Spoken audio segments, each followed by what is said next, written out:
It's one of the most renowned Italian motoring marques, a brand born on the racetrack and built to tour the continent. When science creates art, you get a Maserati. For almost a century, Maserati has built sports cars, yet it's often lived in the shadow of its crosstown rival, Ferrari. Maserati's always been searching for attention. Now, in order to reassert its identity, Maserati needs to forge a new flagship.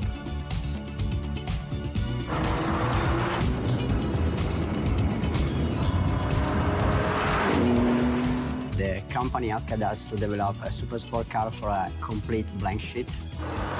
Starting from a blank sheet, the Maserati team must craft a new engine, sculpt a purely Italian vision of speed, and find an aerodynamically sophisticated shape in order to create its very own ultimate supercar to do battle with its Italian rivals.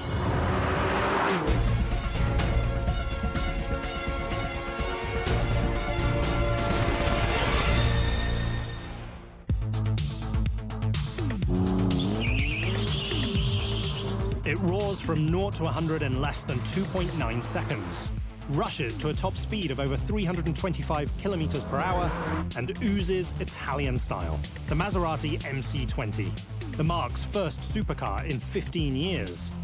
But is it enough to win over high-end buyers?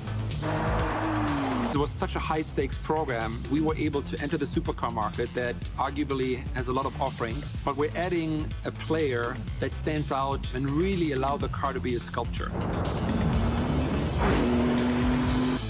High stakes with a clear purpose: to steal supercar buyers from its Italian competitors. Making a halo supercar is a huge deal for any company, but especially for Maserati. In order to bring the MC20 to market, Maserati must develop a new V6 engine, combine art and science in one evocative exterior shape, and harness the power of advanced aerodynamics. The marque's aim is crystal clear: to battle the best of the best in the supercar space. It's necessary to state who you are, with who you want to play with. The MC20 is a statement. It's a project of epic proportions that aims to compete with the dominant Italian supercar players and revitalize Maserati along the way. This is a situation where these companies are so competitive that they compete to have the best food in their cafeterias. This is real competition. Maserati's been making sporty statements for nearly a century, yet it hasn't always been a smooth ride. Maserati faces an identity challenge. We don't know, as enthusiasts, who Maserati is. Over the years, the marque bounces back and forth between success and near failure, making it hard to determine what makes a Maserati a Maserati. It's easy to forget today, but Maserati was there at the beginning.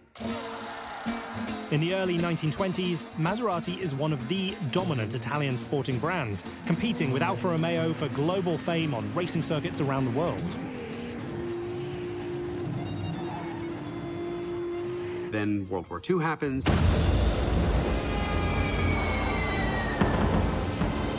Ferrari sort of rises up and leaves those other two in their shadow. When Ferrari accelerates to glory in the 1950s, it leaves Maserati searching for an identity. Both marques are born less than 30 kilometers apart in Modena, Italy, and their stories have been intertwined ever since. Maserati and Ferrari both existed as racing car companies first. That created the image, and then they wound up making street cars. While Ferrari goes on to dominate in Formula One and introduce famed supercars, Maserati is tossed between producing brilliant vehicles and near insolvency. We passed through very dark times a long time ago. Everyone loves a good soap opera, and soap opera characters die, rise from the dead, die, rise from the dead, die, rise from the dead, and that's Maserati to a T. In 1993, Italian car conglomerate Fiat buys Maserati, and 4 years later does the unthinkable. It forces the marque into an arranged marriage with its all-time rival Ferrari. Fiat put Maserati with Ferrari, and Ferrari, someone that 20 years ago was the Emini in Modena, no?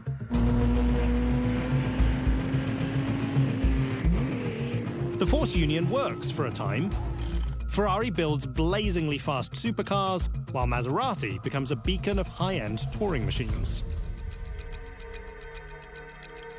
Those two brands complement each other very well. There are things Ferraris just can't do and can't be. They shouldn't be big and heavy and luxurious. Well, that's exactly what Maseratis should be. While both brands sit under Fiat's control, many wonder if it's possible for Maserati to compete in the supercar space. There was clear rule to not overlap the product lineup.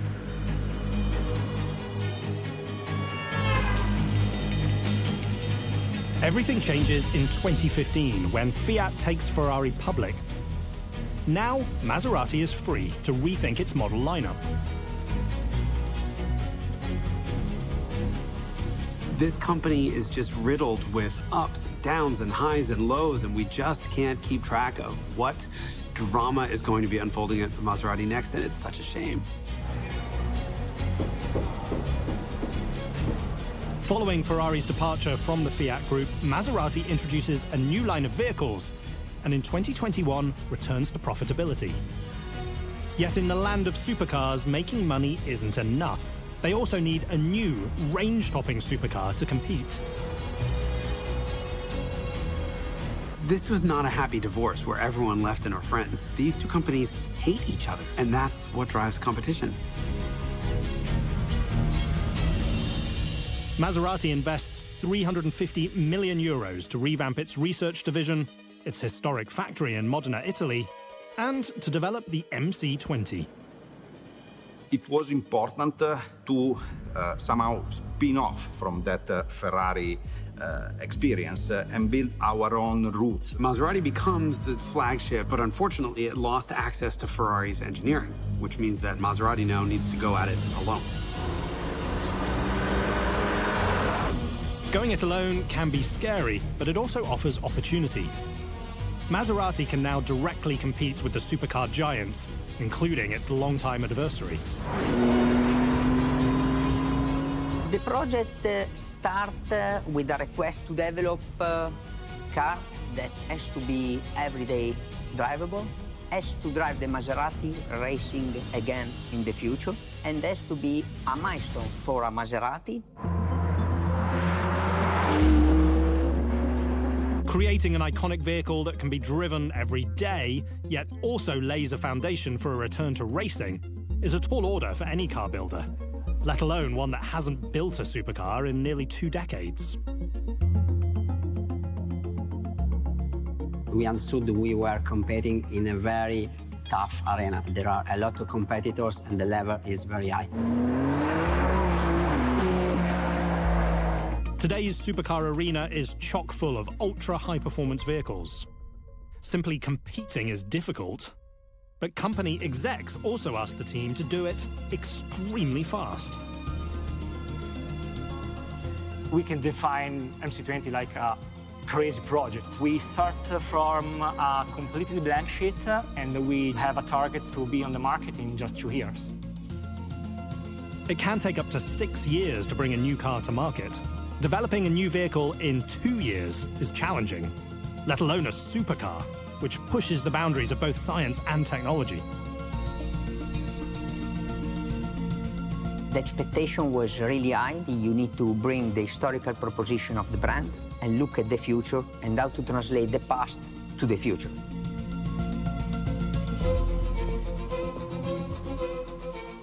Translating the past into the future can be tricky business, especially when you're re-entering the supercar market after a 15-year hiatus.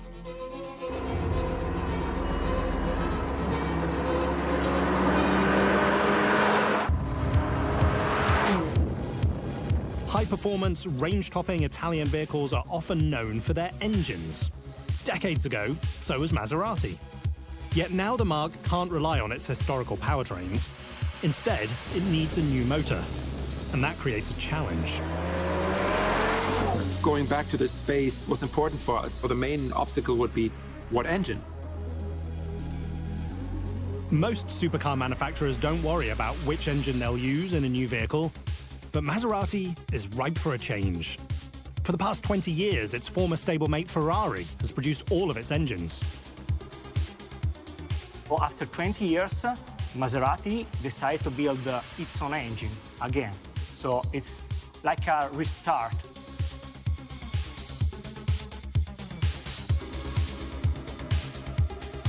Maserati needs to design its very own engine, a hugely expensive and time-consuming task.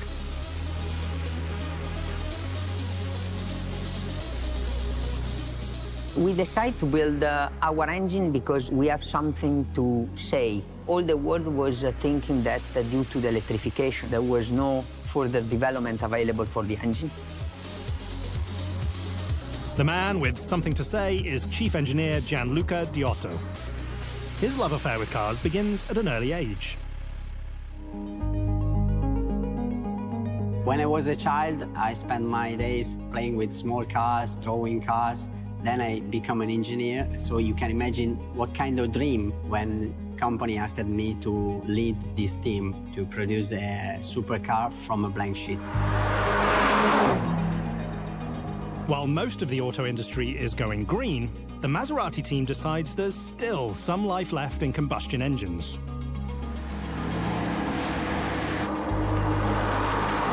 At the time, we believed that probably there was enough space for the last generation of internal combustion cars. This is gonna be Maserati's last shot at an internal combustion engine, so why not go for the gold? Do something different than everyone else is doing, make it sing. To hit a high note, engineers decide to get a bit racy. Inside the MC20, we have our Nettuno engine. It's the first and the last, probably, engine that is transferring something from the Formula One to the road. The Nettuno is a 621 horsepower twin-turbo V6. Its name derives from Neptune, the Roman god of the seas, who's immortalized in the Fontana del Nettuno, found in Bologna, Italy. The statue dates back to 1566 and is the inspiration for Maserati's Trident logo.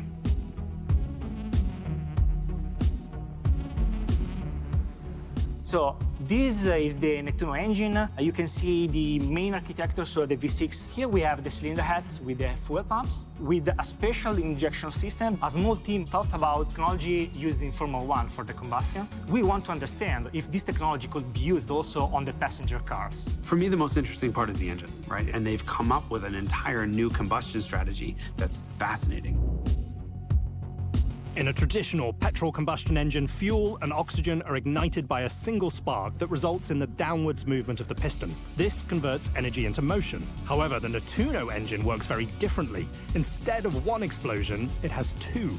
The motor uses a Formula One-inspired pre-chamber ignition system that sparks a relatively small amount of fuel in a tiny cavity at the top of the cylinder before the main combustion ignites. The resulting flames initiate a very rapid combustion that then creates a more efficient and enhanced explosion in the main combustion chamber.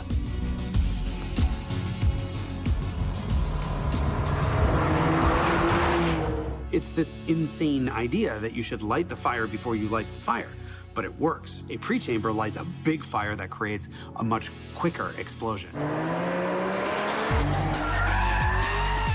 This small component is the pre-chamber. When the piston is near the top dead center, we trigger the pilot combustion inside the pre-chamber, which propagates to the combustion chamber and then create the movement of the expansion of the piston. The F1-inspired technology helps the Nettuno produce 207 horsepower per litre, making it one of the most power-dense supercar engines. For very high-performance engines like Nettuno, we can use this efficiency to increase the performance. The new engine is brought to life inside Maserati's historic Modena factory. When you enter in this building, it's like you go in a church. While it might be a heavenly place for motoring fans, how they build the Nettuno engine is actually ordained by the available space.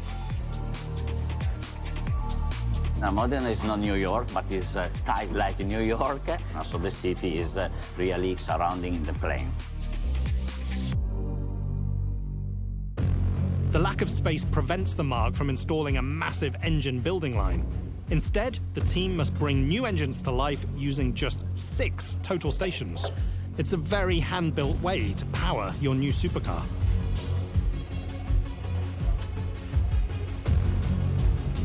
We bring all the components inside this area, and we start from scratch. The Nettuno is the first engine built in-house since 1998. As well as we love our food, we love also our engine. This is our kitchen, so it's like we are cooking the engine with our hands as we do for our lunch.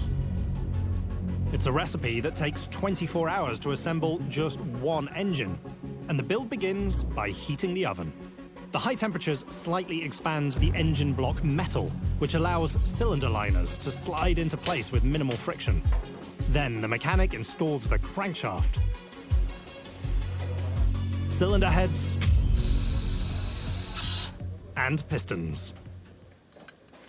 Maserati's V6 isn't just a clean sheet brand new engine, it's an all new technology with a pre-chamber in it. That is a massive, massive investment, the likes of which I don't think anyone thought Maserati would do. We'll figure out whether that pays off. The decision to craft a new V6 is a bold bet during the waning days of the internal combustion engine. But will it be enough to compete with the Mark's Italian rivals?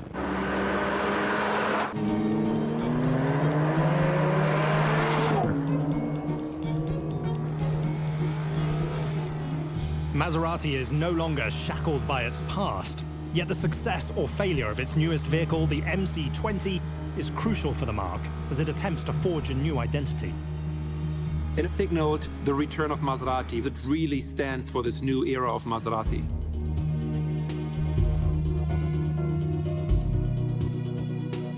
Defining a new era might start with technology, but it often comes down to how a car looks.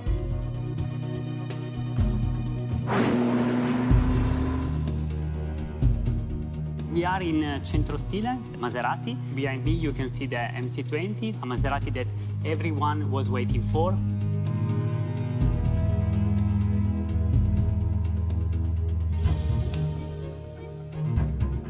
Crafting a vehicle that people want to see doesn't actually start with the exterior, but rather the interior. It all takes place inside of the company's Centro Stile design studio in Turin, Italy.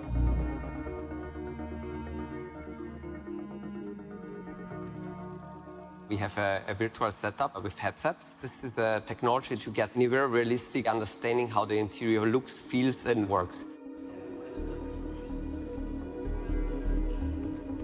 The digital tool allows the team to sit inside the MC20's cabin before a single vehicle is ever built. We use latest technologies for everything we touch here. What virtual reality allows us to do is to actually sit in the car long before we have a model. The system works thanks to a virtual headset that interfaces with three-dimensional sensors surrounding a seating buck. Together, they approximate the cockpit environment. What you see here is, of course, a product that we created in 3D modeling. The virtual tool helps the design team explore the interior and define its dimensions, which helps determine the size of the rest of the vehicle.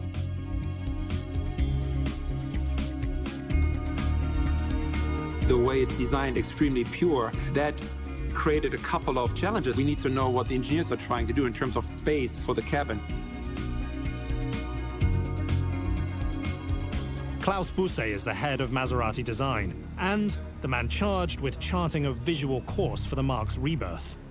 It's a dream come true, but that actually is a very, very brief moment, because then reality sinks in and you're feeling the weight, the responsibility, because you know in that moment you're touching something that will live on beyond us. My team and I, we discuss, okay, supercar for Maserati, what would that mean? We talk about society, architecture, design trends and fashion, everything. We're adding a player that stands out through our design approach. We allow the car to be a sculpture. Art that doesn't start with a chisel, but rather a pen. We started to draw in a very emotional way.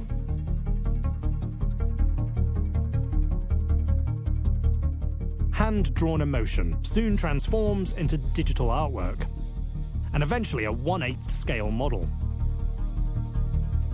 The computer technology, we're 99% there, but the magic 1% is still coming from the hand.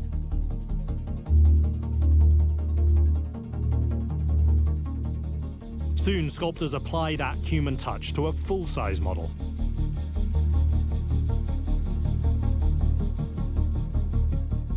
Everything is very natural, is very flowing. The flowing shape isn't crafted by accident. In fact, the MC20 is designed using two very different approaches. The story is actually much deeper, because the car is broken up almost in two areas. You have the upper area, which is hand sculpted, and then the lower area of the car, which is all about performance and aerodynamics, was never touched by a human hand. It was only done in the computer. When it comes to supercars, aerodynamics are everything. How a vehicle cuts through the wind determines its maximum performance. We wanted to optimize the performance. That means downforce. Pushing down on the car is what we call downforce, and that gives the tires more grip. Downforce is essential for vehicle stability. It helps the car stay on the ground through the corners. However, it creates air resistance, which engineers call drag, and too much drag slows a car down. At the same time, we wanted to reach a top speed more than 325 kilometers per hour. Aerodynamic drag is just a measure of how much wind resistance there is on the front of a car. The more drag a car has, the more power that you need to expend to overcome that wind resistance. Balancing downforce and drag requires tuning how the air moves up, over, and under the car. Engineers spend over 2,000 man-hours fine-tuning their creation in a wind tunnel. The red part is the area in which the velocity is higher, and we have to work a lot on the underbody in order to contrast this high speed that is acting as a lift force.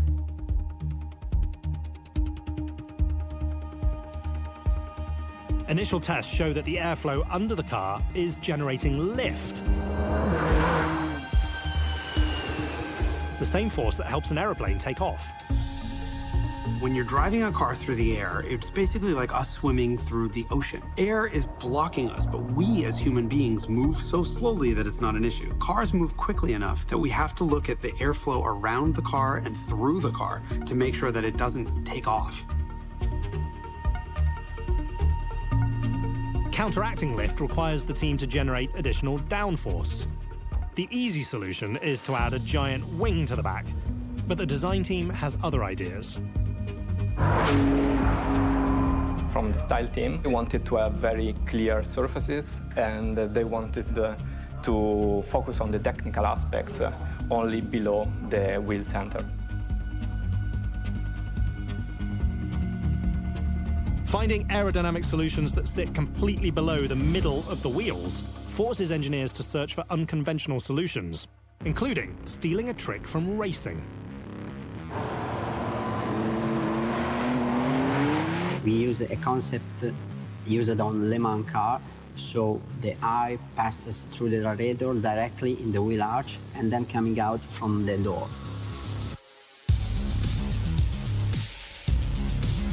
Channeling the air into the radiator like a Le Mans race car is just the beginning.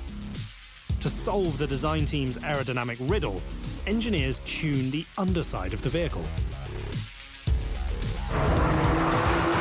We shaped the underbody. You see the vortex generator that has this optimized layout. Increasing the speed of the air traveling under the car is crucial. Fast air generates low pressure, and low pressure sucks the car to the ground at speed. We have squeezed at the maximum level the virtual development of this car.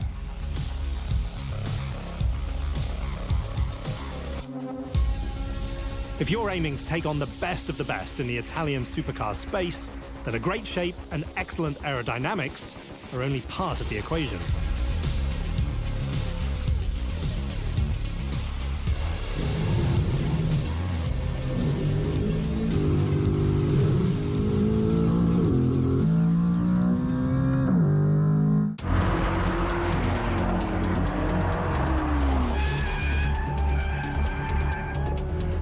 Top-flight supercar like the Maserati MC20 needs to drive as good as it looks. And getting a leg up on the competition requires piloting thousands of kilometers without actually going anywhere.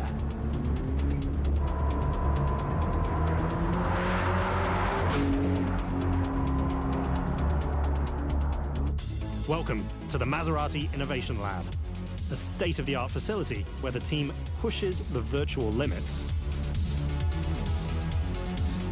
The Innovation Lab is the engineering department of Maserati. Why we are named it not engineering department? Because we are thinking in an innovative way. We are thinking only to the future.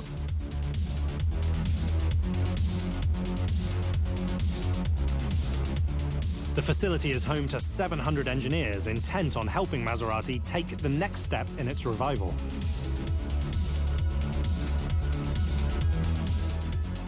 In the last years, we developed incredible simulation tools. We worked a lot to analyze and confirm the result of the simulation. Prior to the Innovation Lab, the Mark builds prototype vehicles and tests them in the real world. The MC20 takes a decidedly 21st century approach. It's developed almost entirely in a computer.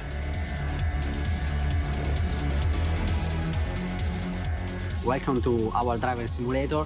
This is one of the most advanced driving simulators in the world, and where our cars born before being real. The virtual driving simulator looks like a gamer's paradise.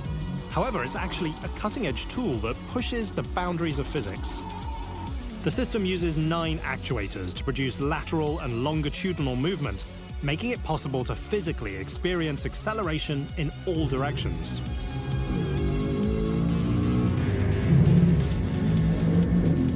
We were looking to change the shift of the traditional approach to development.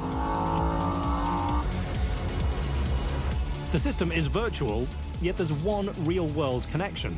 An engine test bench sitting 4 kilometers away is linked by the internet.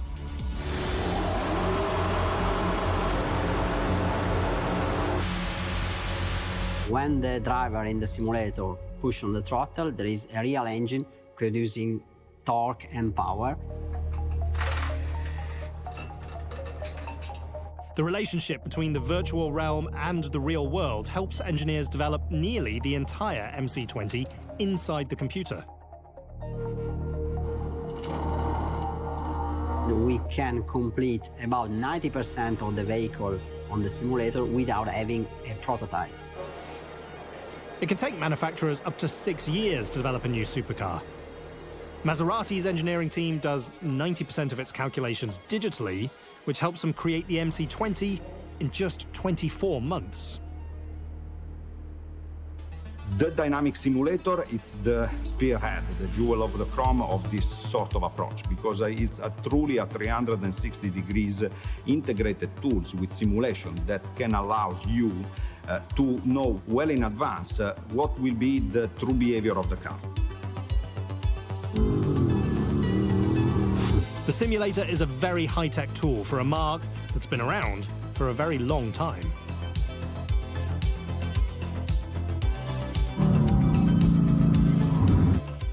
We're not a startup with no legacy. We have this amazing history. In 1914, 3 Bolognese siblings launch a small auto garage in Italy. 12 years later, they decide to bet on themselves and introduce the Tipo 26. It's the world's very first Maserati and the car that launches a racing empire. This was a point in the history of the automobile where you established your supremacy on a racetrack. In the early part of the 20th century, Maserati campaigns their race cars everywhere, from the Targa Florio to the Indy 500, the most prestigious races of the day. The marque's high point comes in 1957, when legendary Formula One pilot Juan Manuel Fangio wins the World Championship.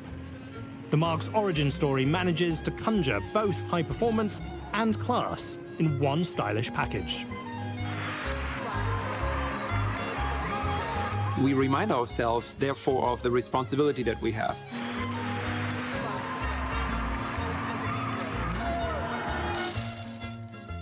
A responsibility that goes far beyond legacy alone. Today, the past meets the present inside the company's factory in downtown Modena, Italy, where every day they bring 6 new MC20s to life. Cars aimed squarely at the marque's Italian rivals.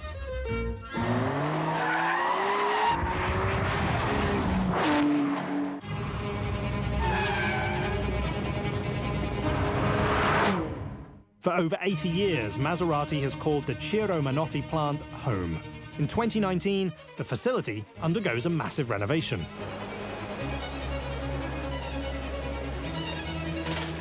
Modena is Maserati, and we build our cars in Modena, in the former old Ciro Menotti plant, which has been renovated.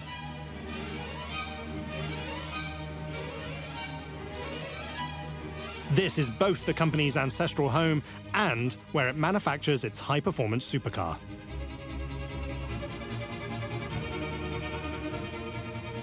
It's an extraordinary opportunity, and we are really proud to restart. A major reboot that aims to turn an aging factory into a state-of-the-art assembly facility. With the introduction of MC20, all the lines were completely updated. You will have the possibility to find completely new assembly lines, but also body lines and paint lines for the first time in Maserati. The revamped plant features 70 stations that produce just 6 cars per day. The craftsmanship is one of the most important investments that we have. So our cars are assembled manually. The build begins when a carbon fiber monocoque enters the plant. The MC20 is the very first Maserati to ever feature a carbon fiber monocoque.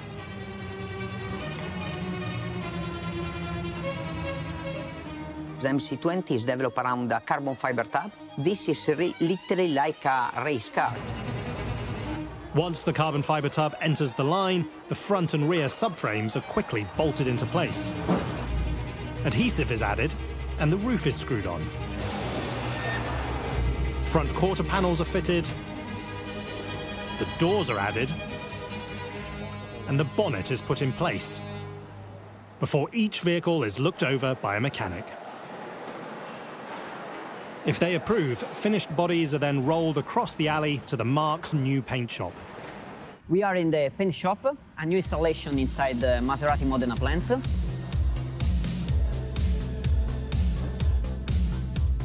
The new paint shop isn't an upgrade, but rather a necessity.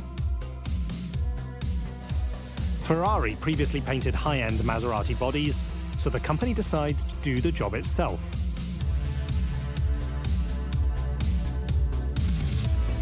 It's a very difficult to install a paint shop inside a very little plant. Our challenge was build this installation in a few square meters. The painting process doesn't begin with color, but rather tape. A whole lot of tape.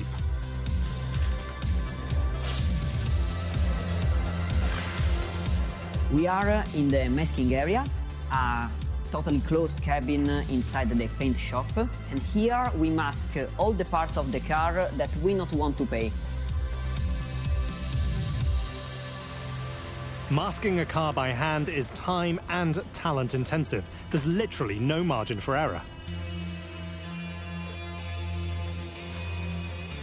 80–90% of the car is totally masked because all the body of MC20 is in carbon fiber. Once the car is masked and prepped, it's time to send it into the paint booth, where a pair of robots add some color. The entire process takes roughly 2 hours. It's a slow way to get ready to go fast.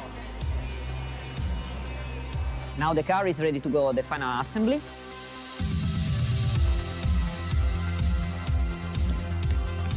The transfer to final assembly takes just minutes, yet what happens inside these walls might well determine the fate of the marque well into the future.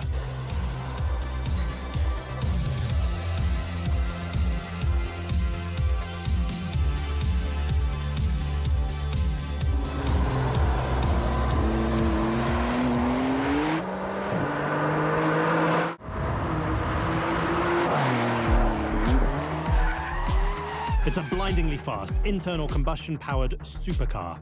A 200,000-plus euro vehicle born in a land of speed. And a car that's been built to help Maserati battle the very best supercar manufacturers, the MC20. The MC20 is a great-looking car, and more importantly, is just different enough that tells the world, hey, I'm not just going to follow the established group. Finished MC20s may not follow the herd, but inside the Maserati final assembly hall, they stick to a highly orchestrated construction plan. When freshly painted bodies enter the hall, mechanics remove the colorful exterior bits and send the monocoque down the main chassis line. There is no chain here. As you can see, the AGV transports our bodies all along the assembly shop. Back in the day, most automotive factories use mechanized pallets to move vehicles from one station to another. The Modena facility is powered by robotic AGVs, or automated guide vehicles, that move the partially built MC20s throughout the factory. It's the first in a number of ways to modernize a hand-built experience.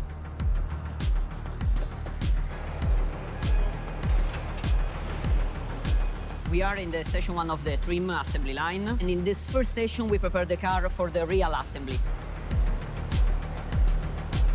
Mechanics take off the painted fenders and doors for sub-assembly and then add the wiring harness, before sending the car to the dashboard install station. We are in the assembly trim station, and there we assemble the dashboard. The dashboard goes in fast and fluidly, yet it's just the first in a number of steps that each mechanic must tackle during a cycle. To help the team keep the build steps straight, the marque installs operating terminals next to each station. We have all the instruction there, and they can go ahead only when they have completed all the operation. Next, a partially built MC20 heads to a C-hook station, where the body's rotated almost 90 degrees, so that specialists can install fluid tubing in an ergonomically friendly manner. Further down the line, the team preps the Nettuno V6 engine for its date with destiny by bolting on the transmission. We are in the preparation area in our assembly building. Here we prepare the engine. Finally, the new V6 engine is ready to be sent to the main line and installed in a waiting MC20. The marriage is the heart of the assembly because it's the place where we put our heart, our engine, on the body of the car. Now the car has a soul. The vehicle then makes a U-turn inside the factory and heads to the finishing line, where it receives its disc brakes.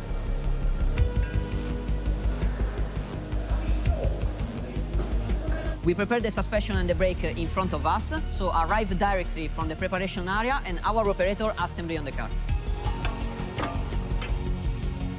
Once the suspension and disc brakes are bolted in place, headlights are added. The front windscreen is fitted. The steering wheel gets installed, and the seats are bolted in. Before it's time for a quick bit of fuel and a fresh set of shoes. The cars leave from the AGV and touch the floor for the first time. A few stations later, the new engine is ready to be fired up for the first time. It's like a birth of a baby. We feel for the first time the music of our Nettuno engine. Maserati has been struggling to carve out its own niche in the supercar space. And for 15 years, it's held back from competing with its northern Italian rival. Yet today, the MC20 is helping the marque stand on its own for the first time in decades. The funny thing is that Ferrari has had this unbelievably long run of success after success. No one's been able to challenge them. So I wonder if they're looking over at Maserati going, yeah, we're not worried, or they thought, maybe this time they're going to get us. The Maserati MC20, a vehicle born to bring a famed Italian motoring marque back to its rightful place, and a car intended to redefine a brand. Yet, can it truly compete with its Italian rivals?